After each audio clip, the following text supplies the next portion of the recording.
और उत्तर प्रदेश के बांदा में भीषण गर्मी ने लोगों को बेहाल कर दिया है। अभी मानसून दूर दराज तक नजर नहीं आ रहा है और गर्म हवा और लू से लोग बेहाल हैं।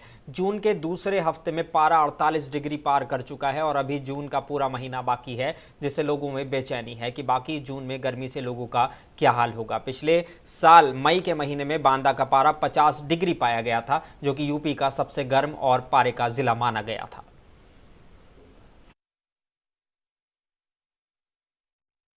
अरे इस साल गर्मी बहुत ज़्यादा पड़ रही है। आज तक हमारे जीवन में 47-48 साल उम्र हो रही है हमारी, पहली बार इतनी गर्मी पड़ी है। गर्मी में काम धंधा करना सब मुश्किल हो रहा है। पारा जो है बांदा का 47 से 48 पहुँच रहा है।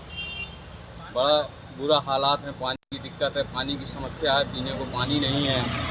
गर्मी के चक्कर में घर से काम पे निकलते हैं, काम नहीं मिलता, काम नहीं कर पा रहे हैं। गर्मी के चक्कर में बहुत ज़्यादा परेशान। इस साल बांदा में इमरजेंसी मेडिकल ऑफिसर के पद पर कार्यरत। आपका जो सवाल है कि इस समय पे पेशेंट्स की कितनी यहाँ पे संख्या बढ़ रही है। यहाँ पर जो देखा जाए कि बच्चों और जो बड़ों पे इसका असर सबसे ज़्यादा पड़ रहा है, जिसकी ओल्ड एज हैं हमारे वृद्धावस्था वाले। इसमें बच्चों में जो है सबसे ज़्यादा लूज मोशन का शिकार हो रहे हैं। इसका कारण ये है कि उनको प्रॉपर तरीके से कहा जाए कि जैसे गर्मी बहुत पड़ रही है, उनको बचाया जाए। ठंडी